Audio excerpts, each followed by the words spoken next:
read-only status during today's call. If you would like to ask questions over the phone lines, when prompted by the speakers, you may do so by pressing star followed by 1 on your touchtone phone.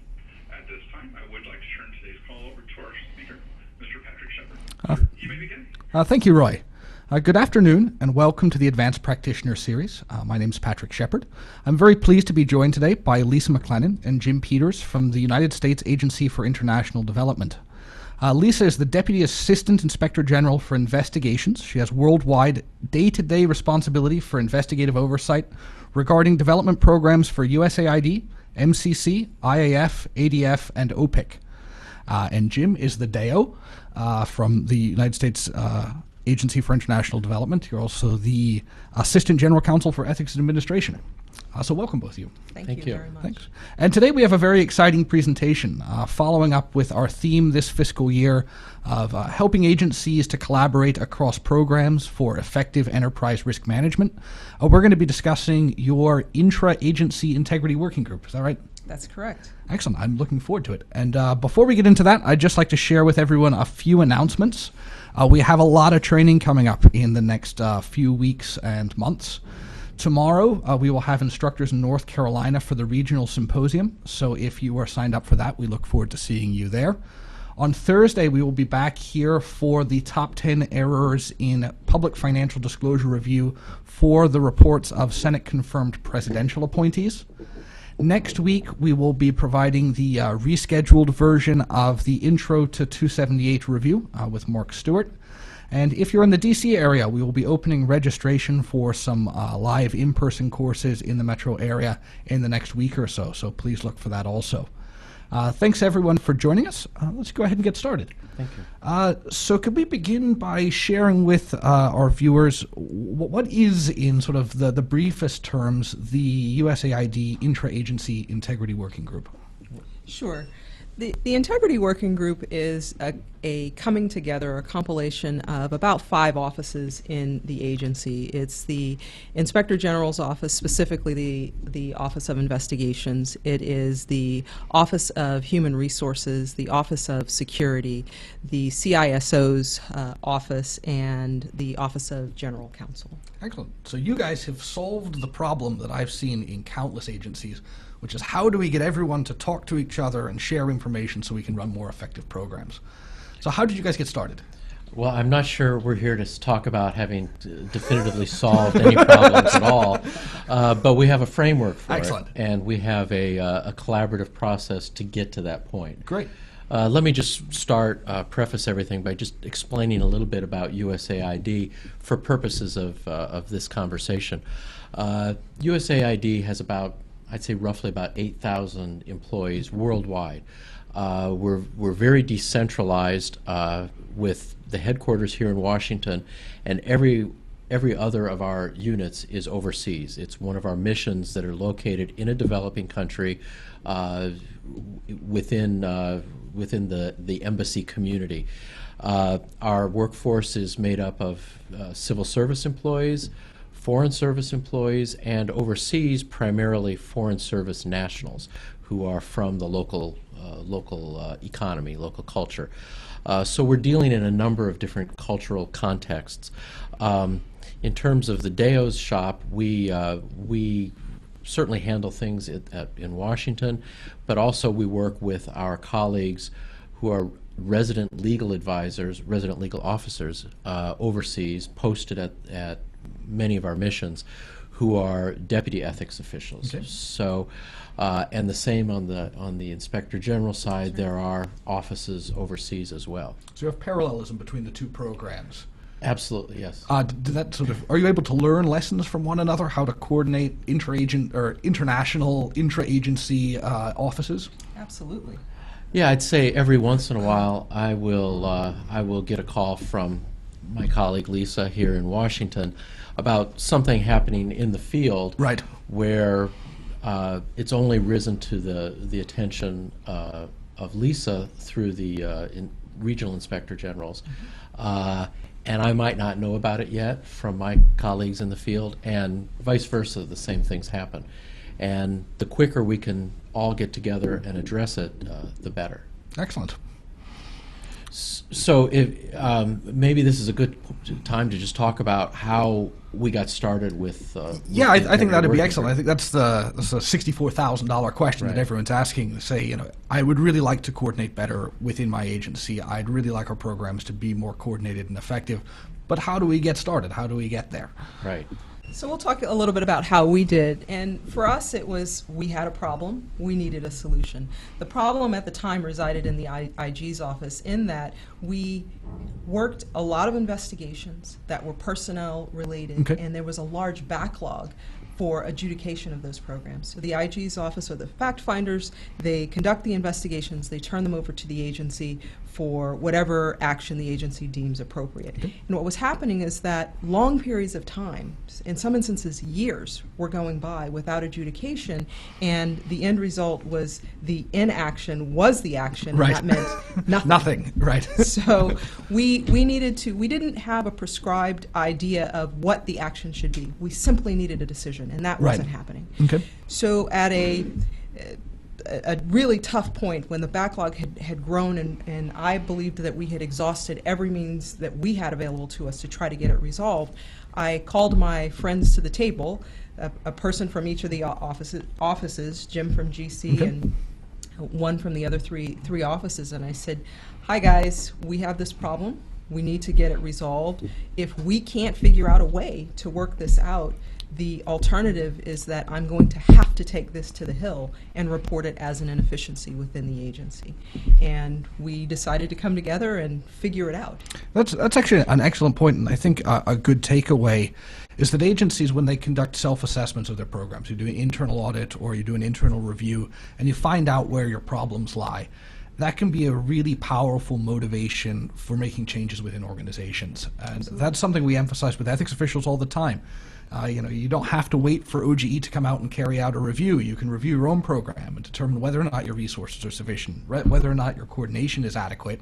And if it's not, talk to someone, tell them about the problem, because we can't fix problems we don't identify. That's right. When I've been to conferences with the private sector ethics and compliance Right. offices, there's invariably people that put on presentations about their program. It's a best practice. Here's the commitment that they have from leadership. Invariably, though, those are the result of there's been some sort of crisis Right. or scandal that's caused the creation of this new entity. We didn't have that, Right. but we did have something that we had to respond to, which gave us the ability then to come together. Yeah, what is the saying that bad news early is good news? That's right. So there's no need to wait for a crisis to become sort of manifest before we deal with a problem. Right. That's right. And we have examples, many examples of times when pieces of the group Yes. had come together, not because there was a formalized process, but because one party saw a nexus and happened to go to Right. one piece of the group that didn't resolve or that did not provide any type of risk mitigation across the platform, but simply two people talking Right. together. There was an instance involving a conflict of interest in an overseas environment, and I spoke with Jim about it Yep. because I could see the legal nexus Right. to it as I was working with the Department of Justice on the matter. But I Right. didn't speak to the other offices about it. It just did not click that Right. they had an interest. This was, of course, many years before the Integrity Working Group. But we were able to work out the legal side. Yes. The unfortunate part is that as we were working that out, which led to an agreement with the subject and the Department of Justice, a settlement agreement with the Right. Department of Justice, a civil settlement of $35,000, as a matter of fact, and a ceiling with a ceiling of only 50. So yeah, that's unusual. Yes, that the same person was at the White House preparing for an ambassadorship or getting the news or providing information about an upcoming ambassadorship. Interesting. When the rest of the agency learned about the issue. Oh, wow. And so the Integrity Working Group has mitigated or greatly reduced, I'd even say eliminated, that from happening. Excellent. So there's been results. Sure. Absolutely. And we can very clearly see the before and the after. That's wonderful. So when the Integrity Working Group first started, sort of more as a formal process, as Lisa mentioned, we all sat down in the Inspector General's office, Lisa convened the meeting, which we felt added a little bit of an air of formality to it among the agency offices. When you're being asked questions by the IG in IG space, it tends to Yes. focus you on being able to provide the proper answer. But at any rate, what we did was literally started going through cases. Yes. And trying to figure out why there was a backlog, why things weren't being resolved. Right. What turned out was maybe there was a missing piece that another office had. One of the things, by the way, that initially we realized was, well, there were cases that certainly rose to the level of IG's intervention, IG doing a report with findings, maybe not quite to the level of formal action, disciplinary action. And what we decided, or what we worked out there, was using the authority of DAEO Yeah. to issue a cautionary letter to the individuals saying, don't do it again. This Right. isn't disciplinary action, but we just want to put you on notice that your behavior caused a lot of anguish. Right. And merely by doing that, we were able to clear a few things, a few cases out of the backlog. And I think that's an excellent point, because something we try and emphasize with ethics officials and even supervisors and managers when we're discussing ethics is that we have a spectrum of corrective activities. You know, the options aren't send people to jail and do nothing. And if you think in those terms, a lot of things just don't get fixed. Right.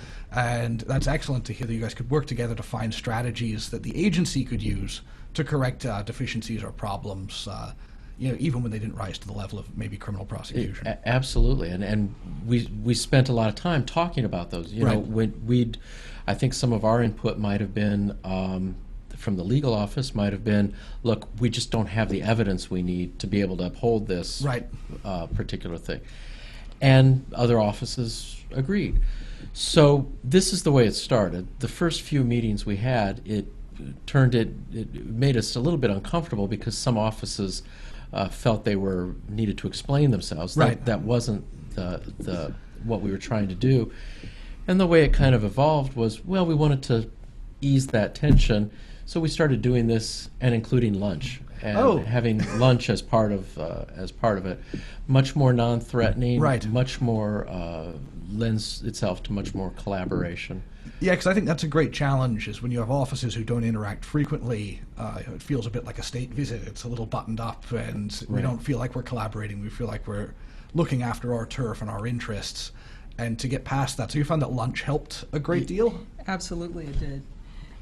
Go ahead, I'm sorry. No, it's like you've said before about when you break bread with someone, it's hard to get too mad at them. That's right. Yeah. And it assists in building the relationship. Right. So it doesn't just reduce the threat. Right. It proactively builds the relationship. No, I think that's maybe the most important thing is, if you can open the lines of communication so that you can really, share information, because none of this is really comfortable to talk about. No one's happy to see the ethics officer coming and, correcting something, or the inspector general. But finding ways that you can start to open a dialogue across the organization is really important. I think a challenge a lot of people face. Right. Absolutely. It also addressed the fact that the agency, along with the IG's office, had a lot of cross-cutting issues. It became a time saver. But something that you mentioned earlier, Jim, that I'd like to go back to is that having this hosted in the IG's office not only gave it a bit of a formal feel, but it created it drew the agency into the arm of independence that the IG's office has. Right. So it gave the group a sense of independence. But most importantly, and something else you said, Jim, is there were talking about the authority of the group. Right. The integrity working group does not have independent authority. Okay. The members of the group bring the authorities with them and act upon the authorities that are already vested in those offices. Okay, so you're sort of beginning with the authorities of the office, and you're working together to use those authorities more effectively. Leveraging those offices, but it does not, those authorities, but it does not create an independent authority. Excellent.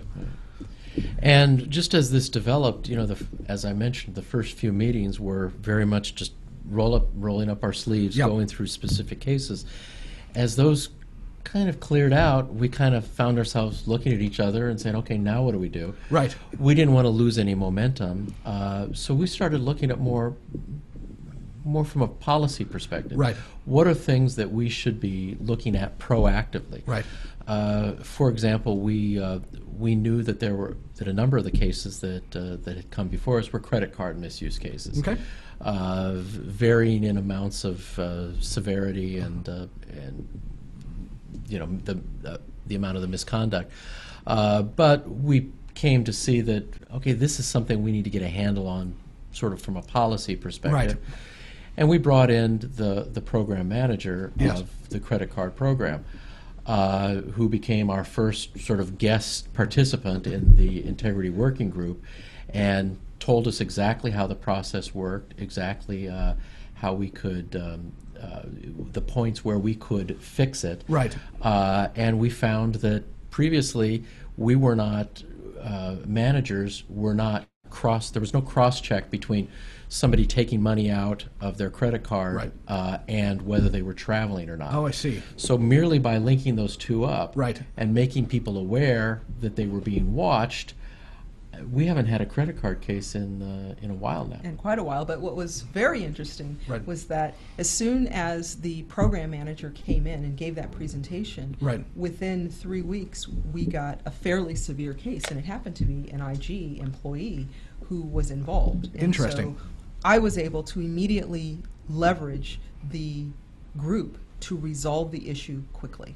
And I brought the issue to the group.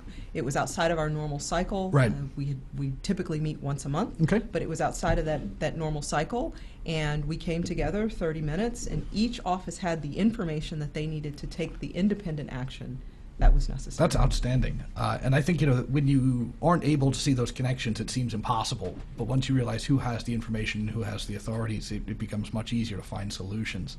Right. I think the example of the new internal control you put in place for the credit card, just having the travel system talk to the credit card system, Right. seems like a simple solution. But if you don't know who to talk to, And you don't know, without talking to those people, you don't know where a disconnect is occurring.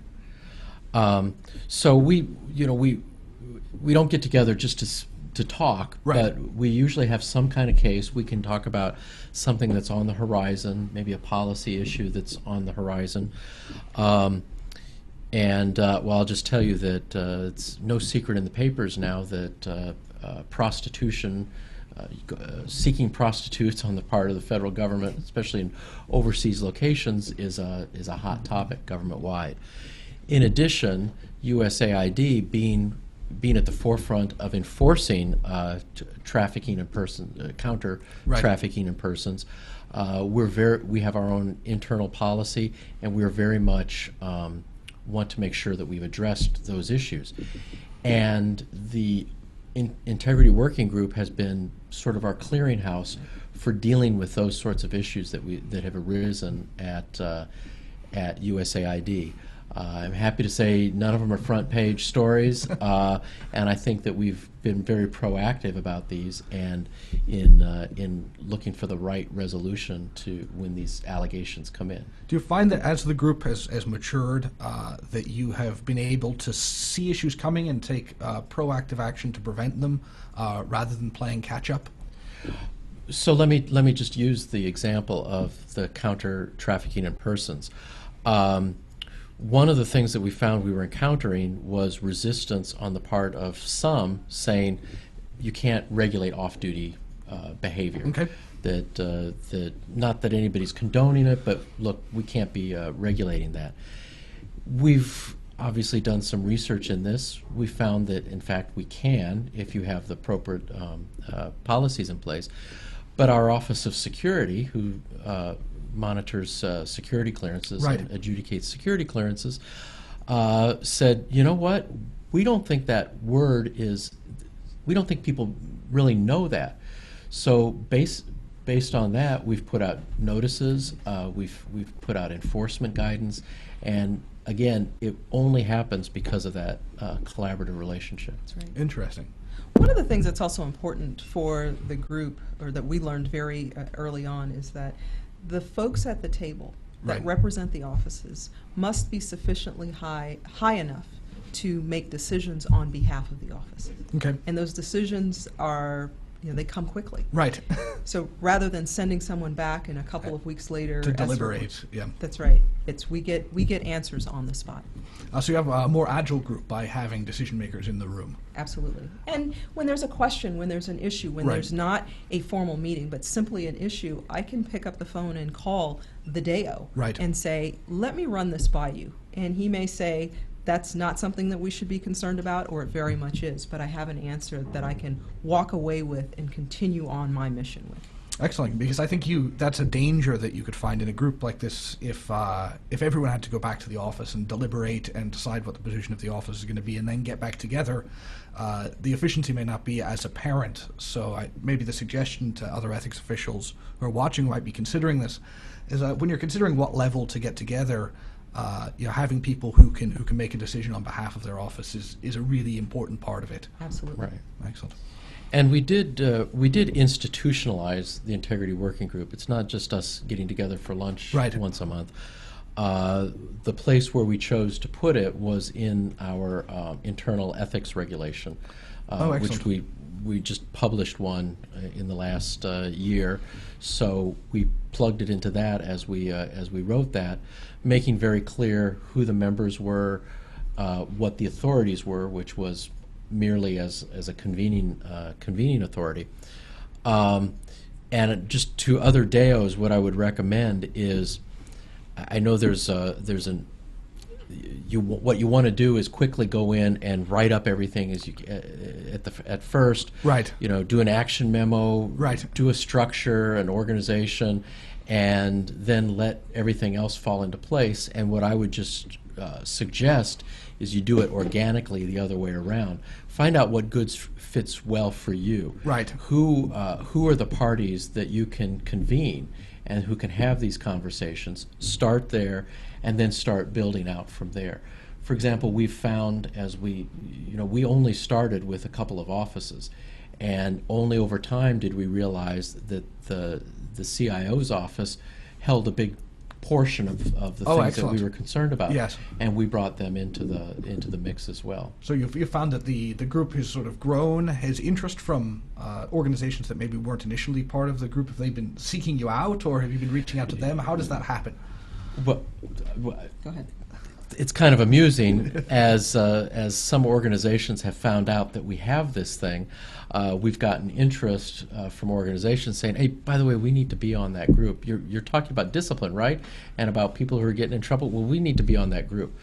And we all know we're all comfortable with our own authorities, and we realize maybe there's some organizations that really shouldn't be privy to the same information that we are. Interesting. So there's a degree of sensitivity and judgment about the expansion. Right. Absolutely. We have to be cautious not to prejudice the process Right.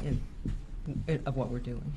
Have you found, I think this raises a really good question that ethics officials deal with in different ways, which is the concern that the ethics office becomes associated with discipline and enforcement, and that might have a chilling effect on the willingness of employees to seek advice and counsel.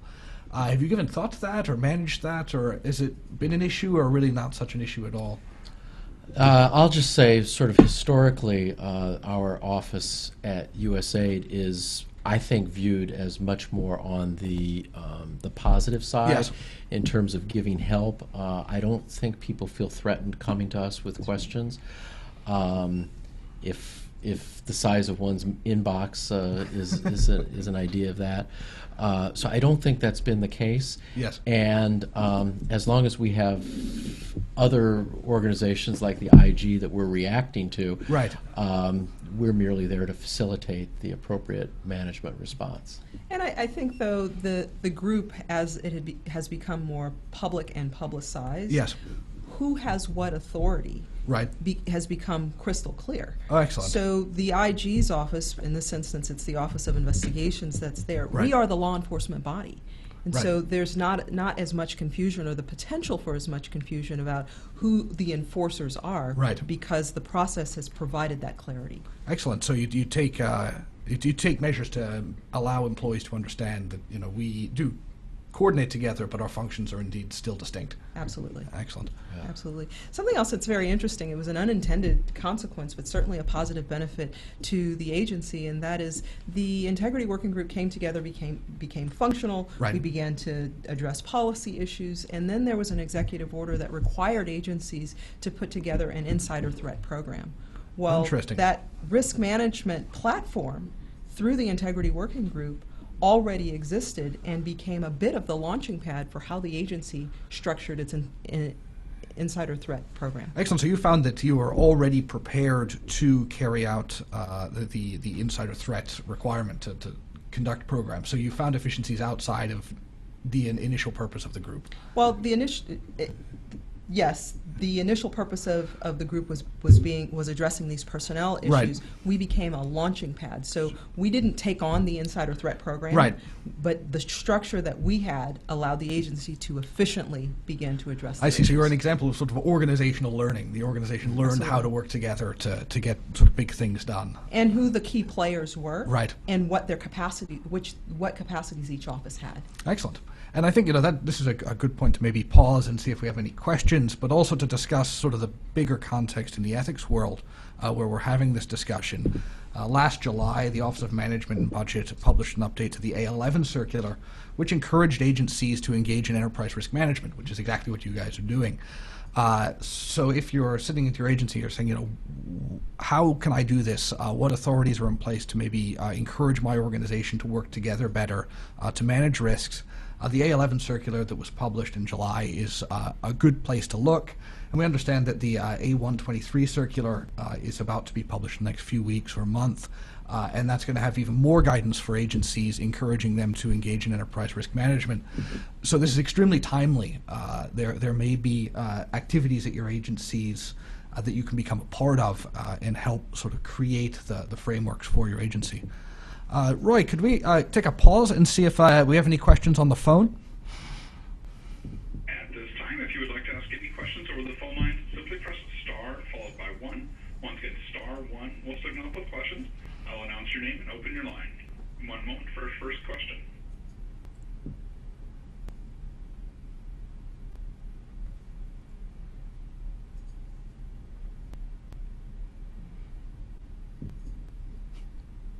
Once again, if you would like to ask questions over the phone lines, simply press star 1. And do we have any questions on the Hangout? We're not showing any questions on the Hangout either. Okay. Well, maybe people are still sort of thinking things through. We'll have some other opportunities before we close out today. So one thing that Sure. has happened since the integrity work. We do actually have one question. Go ahead. queued up. Oh, excellent. Please go ahead. Okay, 1 moment. I just wanted to make sure I understood. Is it correct that you said that the integrity working group is in your internal ethics regulations? Yes, we wrote it into our internal ethics regulations. The structure of it. We can see it in the 5 CFR? Oh, no, I'm sorry. This is in just our what we call our automated directive system. So it's not in the CFR. Okay, so it's like a directive. Yes. Okay. Excellent. Well, thank you. That's a very good question, and I think that's a challenge a lot of folks face when you have a good experience as an organization and you start to work together. So how do we make these relationships durable? How do we make sure that after the parties involved today have moved on to bigger and better things, that the organization is still able to respond effectively? And do you have any suggestions on how to get that done? The first thing is to always have an alternate Yes. at the table with you, because people are going to be on leave, or there will be an emergency or a time when one party or another cannot make it. By having an alternate in the room Yes. throughout the meetings, it avoids the void. Right. No, that's excellent. So you have sort of succession planning built in. Absolutely. Yeah. Yeah, and I think the succession planning is the key. That whenever someone is moving on, you're making sure that the folks behind you, while they're bringing their own ideas and thoughts and so forth, they know what the kinds of things are that keep the trains running on time. Right. And I look at this as one of those things now that keeps the trains running on time. Having it in our ADS, our internal regulations, does that to a certain extent. Right. Of course, we all know about regulations that exist and nobody's ever heard of Right. what the function is. So I hope that one day that's not what this is, that it continues on, but it really ultimately is dependent on personalities. You can have the structure there. You could have everybody come to a meeting and hold their cards close to their chest and eat their chili and Right. move on. It's really all about the relationships. Yeah. And I imagine continuing to provide value, as long as people feel like it's worth their time to attend and participate and work together, they'll continue to do it. Absolutely. There is some of that that's built into the system. Right. If there is something that, for example, the IG's office has sent to the agency, there's the expectation of a response. Right. So to the extent that we continue to work, which we have, we continue to pump things into the system that Right. require a response. Yes, so you have a process that requires action. We That's sort correct. of get rid of the idea that something can just sit forever. That's right. Right. Excellent. Right. Oh, that's very interesting. Have you found any value on the prevention side? I know, Jim, you're interested in the education and training side. That's sort of a Right. place where my interest lies. And from the IG's perspective, are you able to kind of influence that process or point out areas where the organization could get stronger through education and training? Absolutely. That comes on two fronts. One, we are very active through what we call fraud awareness presentations or fraud awareness briefings. That is our education and outreach bread and butter. The second thing is on, I guess it's probably more on the deterrence side. Okay. We have what are called systemic implications reports. Okay.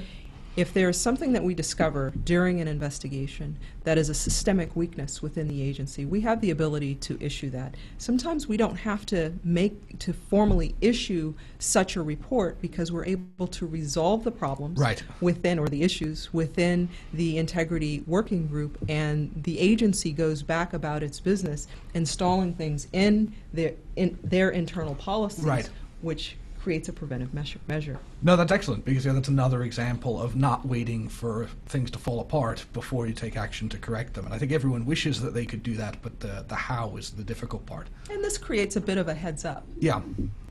Yeah, and just in terms of the prevention and education, let me give you a very current example that we have. By the way, I don't think I mentioned up front that the business of USAID is mostly procurement. We're doing things out in the field. Right. Most of it is procuring through some form or another the services that actually do the development. And as I said, we've got local nationals who are primarily working on those. We have, there's currently a mission overseas where there have been a series of issues Yeah. that the Inspector General's office has investigated and made findings on. And certainly we've acted on those individual cases. Well, what we've done is, last fall, I was out there, people said, it's a little bit raw right now. Why don't you do a sort of a values-based approach training, Right. get everybody to want to do the right thing. I went out there. After I finished, management said, "Yeah, that was really great. Except they really need to hear it much more strongly." Yes. What about the IG? Do you think the IG could come out here and do the same thing? So, as a matter of fact, in the next few weeks, Lisa and I together are going out to this post to do sort of the bad cop version of what I did previously.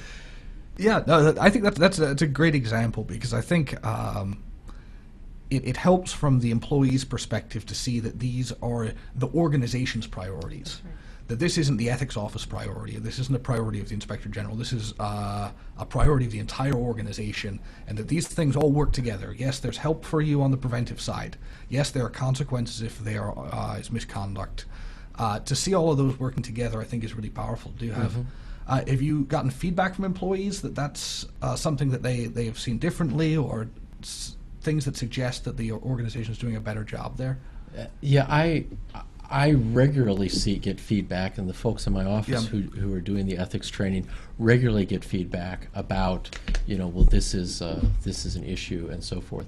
And another thing that we're doing, aside from the Integrity Working Group, is we are engaging a process to determine, okay, what are our most pressing topics this year as we plan our ethics education. Right. What are the things that we really need to hit? Yep. So we've been going out to some key stakeholders around the agency, polling them, coming up with sort of prioritizing what they are, of course staying within what the guidance that we have from the regulations on what the required topics are, but trying to make it as relevant as possible and timely and actually hitting the key ones that are the most timely that we need to hit. No, that's fantastic. This is something we try and emphasize again and again with ethics officials, is that any education efforts have to be both relevant and contextual. They have to be about things that people actually face in the world. They can't be about the ethics rules for their own sake. And it sounds like you have a means to find out what are live issues. Does that help from the IG side? Do you find benefits to your work in your office from having better training? Absolutely.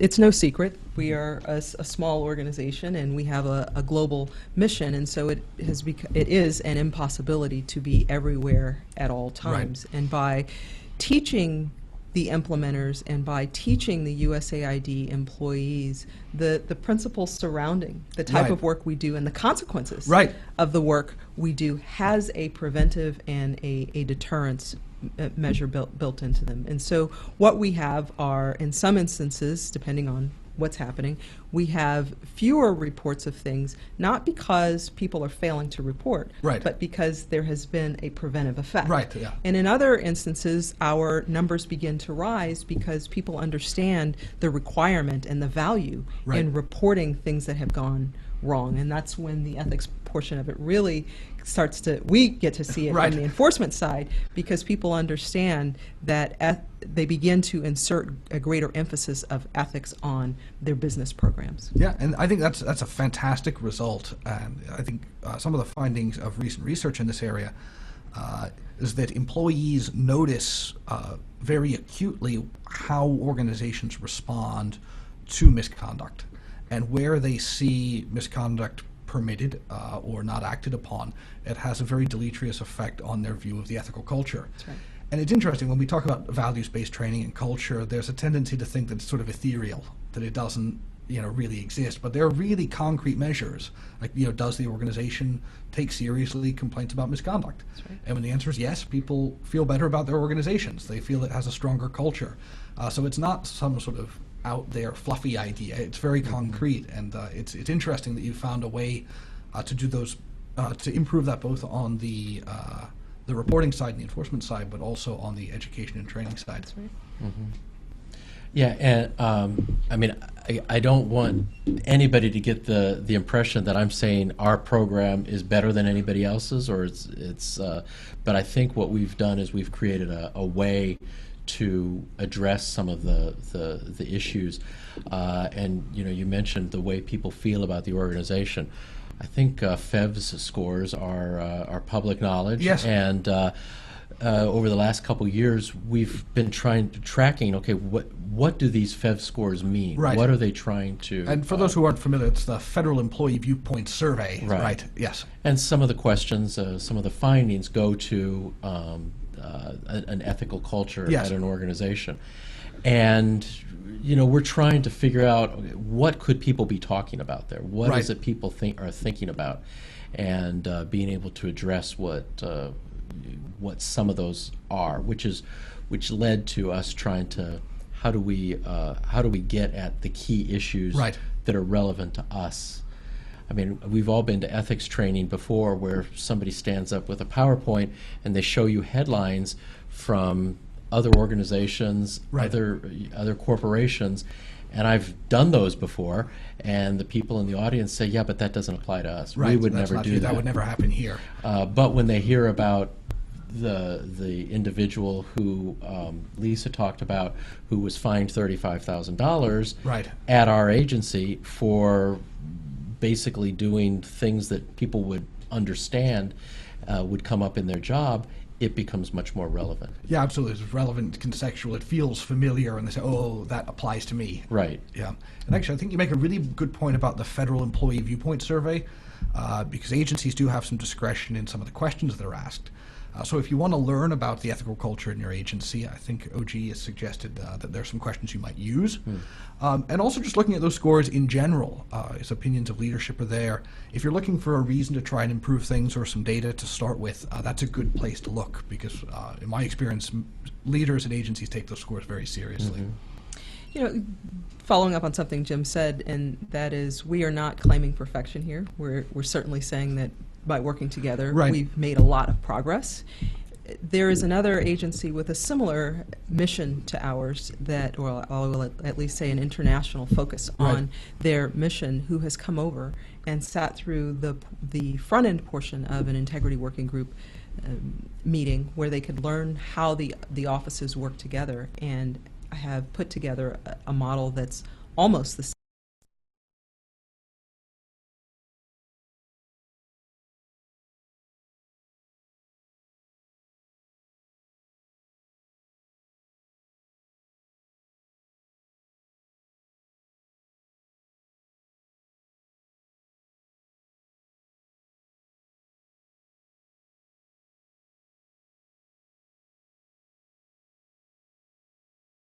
Work together, so having another model, another example of someone who's effectively done this is really helpful.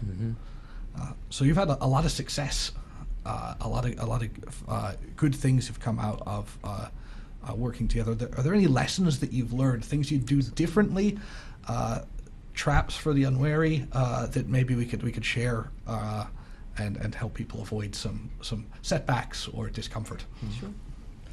So I would just say, never underestimate bureaucramtic territoriality. That's very diplomatic.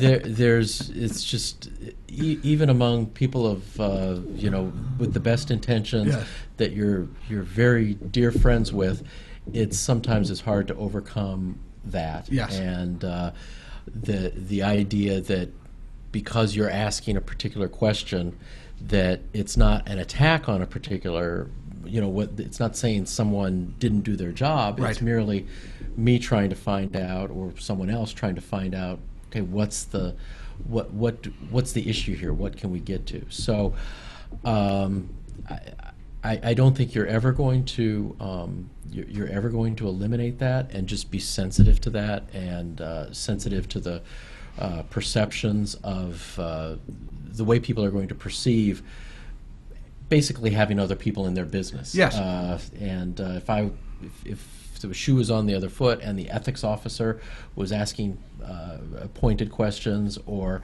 the inspector general was asking pointed questions, you would tend to put up your defenses. So again, it's relationships, but even relationships sometimes don't overcome that. Yeah, no, it's very challenging. Also expect a bit of storming and norming each time a new member comes into the group. So attrition causes someone to move out. That means that the secondary or the alternate person now has the front seat with maybe views that are a little bit different than their predecessor. And then a brand new person also enters the group. And so there's can be, depending on how they come in and the circumstances, a very large learning curve that individuals have to overcome. And then just understanding the basic culture of the group. Yeah, and I think that's always challenging when you have change within any organization. You have new people coming in. Even if you want to make it change, something I always like to remind people is the reason things are how they are today is because someone likes it that way. And it's important to understand that and be sensitive to people's interests and find out why they like it that way, so that you can maybe make change a little less painful or less disruptive to their interests. That, and there was what we found is there was a large amount of institutional knowledge in the group when it first started. As attrition caused the change, those coming in didn't have that institutional knowledge. And so these fresh and new ideas, although they sounded great, they were frequently the cause of the problems that we had worked so hard to overcome. Yeah, and I think that's hard. If you're new, you're new, and that comes with benefits, but also can require you to recover some ground that the organization has already worked through. Excellent. And just one other thing that I'll mention that's been the source of a lot of frustration for me in this, and it has nothing to do with this particular group, our integrity working group, but it's almost like I see a need for something like this at an executive branch level. Yes. So let me just give an example of a case where there was an investigation. It was very clear misconduct involving, going right to the core of someone's suitability to be a government employee. Prior to the report of investigation being issued, the employee left the agency. And it was only after the fact that we found that this same employee now had employment with another agency. Oh, interesting. And anybody listening or watching who are interested in what that agent, think maybe it's your agency, please feel free to call me, because for the life of me, I can't understand why that agency wouldn't be interested in this information. Interesting. But we've all tried with our own counterparts within that agency who've professed that no, well, that because there's no structure for us to receive that information, then the information obviously doesn't exist. That's fascinating, and I think there are always opportunities for us to do a better job coordinating. And one of the features and bugs of our system is that ethics falls under the Office of Government Ethics, and the Inspector General Act of 1979 created that, and there are mechanisms for IGs to discuss with each other. And each of our offices have those kinds of structures, but they're siloed. Right. And it's extremely difficult to break across those. Something we're trying to do here at OGE is work with the Labor and Employee Relations Group that's run out of OPM, and to engage them in some of these conversations. But it's a challenge, and figure out who the players are is even difficult. Start to outline, what does a good government program comprise in the United States? And so it's DOJ, it's the Inspectors General, it's the ethics program. It's also the folks who do procurement work, and pretty soon you have a list of organizations that's as long as your arm. Right. And I think we could do better to work together. Right. So that's an excellent suggestion. Right. Any other setbacks, or otherwise been pretty smooth sailing? There are always bumps in the road, and I'd say probably the biggest challenge for us has been when members of the group turn over. It's not insurmountable. No. But it's not smooth all the time. Yes. And I think on some folks' part, there's the idea that, okay, this is very sensitive information that I possess. Yes. And I don't feel comfortable talking about it in this group. But if this group has done nothing more than facilitate that person having a conversation with the one other person in the group that they feel confident sharing the information with, I think we've done our job. Excellent. Even if it's not discussed at our at one of our general meetings, but it's caused those two people to split off and say, okay, we're going to handle this on our own. Yeah. I view that as a success. Absolutely.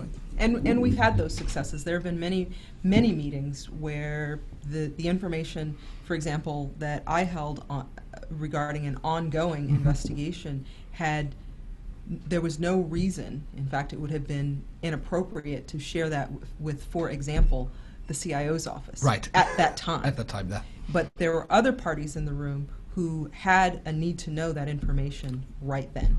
And so at the conclusion of the meeting, I would say, for example, Jim, can you stay behind? I have something separate to discuss with you. So that goes back to something you mentioned at the very beginning of our conversation, which is everyone brings with them the authorities of their offices, and those don't expand when you get to the group. That's right. Right. Yeah. And continuing to recognize that's probably a challenge, but it sounds like you guys have found a good way to work through that.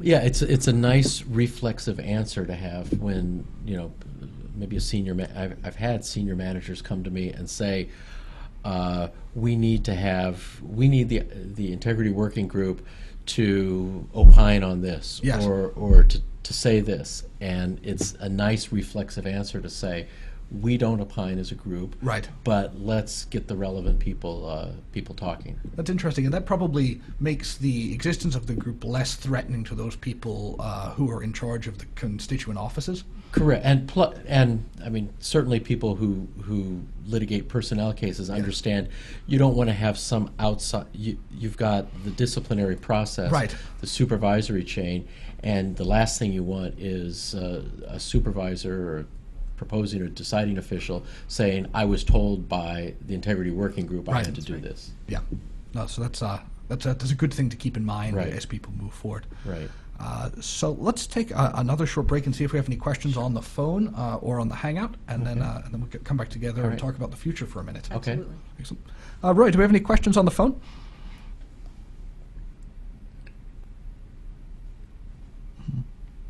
Once again, if you would like to ask questions over the phone lines, simply press star one. Once again, star one. We'll signal for questions over the phone lines.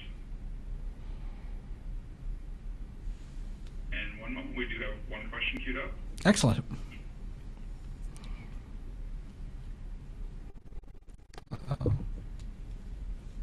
Welcome to the Advanced Practitioner Series. Do you have a question? Can you hear me? Yes, we can hear you. Answer the first thing that landed. Your line is open. Excellent.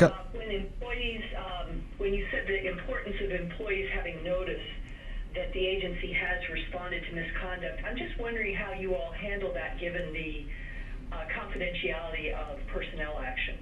We do have that problem, and all we say is you employee are not aware of everything that's happening behind the scenes. Are you talking about the subject or the or people that you know, others who are familiar with the situation? I think you mentioned that there was a $35,000 Yes. fine assessed, and I'm just wondering how information about that is disseminated within the agency to others. In our ethics training, we talk about it. In the ethics training, we describe it. Obviously, we don't talk about the individual. We don't talk about the location where it happened. Fortunately, with that one, it's been long enough ago that people aren't aware of it from a hallway scuttlebutt.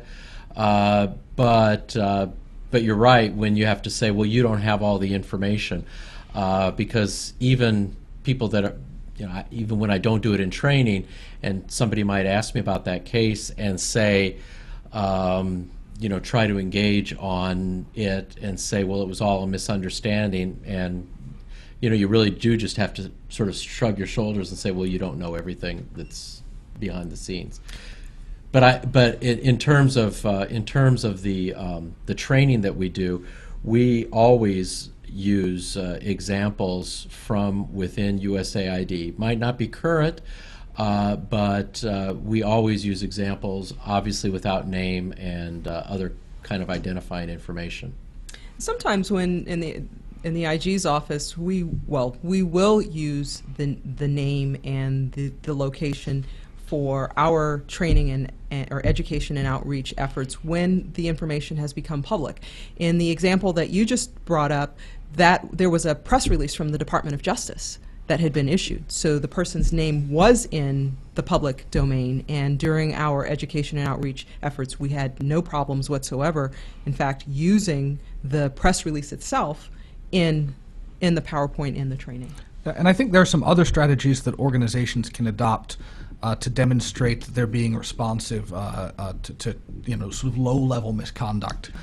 You know, you don't have to give the details of a specific case to do something to prevent those things happening in the future. So if the organization has had a problem with, say, misuse of government property, and some employees may or may not be aware of that, doing some supplemental training or reminders can be really effective, and you don't have to mention at all the details of the misconduct. You can simply say, you know, we found it necessary to clarify this policy. The employees who are already aware of that possibility see the agency being responsive. So, you know, there's some other strategies to think of. Do we have any other questions? Anything else on the phone? No other questions currently showing. Excellent. If we have a minute at the very end, we may open it up again. But I'd like to give you guys a few minutes to discuss what's in the future of the Intra-Agency Integrity Working Group at USAID. Do you have anything on the horizon or challenges you're looking to tackle? Well, I mentioned the collaborative training that we're doing in the coming weeks.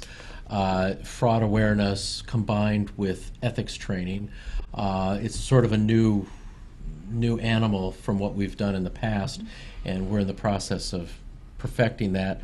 But again, that is going to be all based, completely based at the request of the mission there. It's going to be completely based on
of the Integrity Working Group. Excellent. So you have sort of a portal for folks to see the entire program for the agency. Right. Excellent. Right. Do we have a question on the Hangout? No questions on the Hangout. We have just a minute left. Let's open it up, see if we have any final questions from the phone. Once again, *1 if you would like to ask any questions over the phone lines.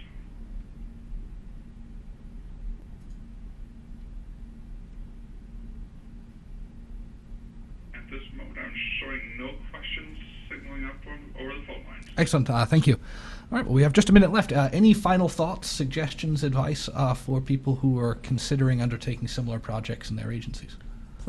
Mine would be, please feel free to reach out to me or to us and to ask any type of questions that you may have about the process, or even to discuss the particular challenges that you're experiencing. The agency that came over and sat through the group, that's exactly what they did. It was my counterpart from that agency, and we had a series of protracted conversations about some of the challenges that he was experiencing. And once we worked through that from an investigative standpoint, Yes. I brought them to the group. Oh, fantastic. And he was able to ask everyone in the room any questions. No, that's excellent. Thank you very much. I think that could be extremely helpful, and we'd be happy to facilitate that through the Max group, or if you want to contact me or anyone here at OGE, we could put you in touch. And then the only other thing I would say is, you might find that something that we've discussed, just that part of it wouldn't work for you. Right. This isn't a cookie cutter. We're not saying this is the way it should be. Let it work organically. Yes. Even if it's just one or two offices at first. Right. see how it works organically, and then scale it up from there, rather than, as they say with values, let those flow up that way, right, rather than imposing them from the top down. So I would just suggest that you do it that way. When we did this at the summit, someone suggested that perhaps their public affairs office should be involved with this. Yeah. That wouldn't work for us. Right. But it might be that that's just the ticket you need in your agency. Don't feel yourself confined by this, but rather as just sort of a way to go forward. No, absolutely, because we have to start somewhere, Right. and you start where you can. Right. And I think, thank you both for being with us today on the Advanced Practitioner Series. We really appreciate your time, and I think this is going to be really helpful for folks in agency ethics programs throughout the government. I think what I'm going to take away is, first, don't hesitate to identify challenges. You can't fix problems you don't identify. Start where you can. Start somewhere with the people who will work with you. Demonstrate value and grow organically from there. Plan for succession. People are going to turn over. The players are going to change and the relationships are going to change. So be prepared for that. Expect that turnover. Solidify the relationships in the program where you can, but be flexible enough so that you can grow and address new challenges. So thank you guys very much for being here, and thanks to all of you for joining us for another Advanced Practitioner Series. We're looking forward to joining you on Thursday for public financial disclosure for presidential appointees requiring advice and consent of the Senate. So until next time, thank you.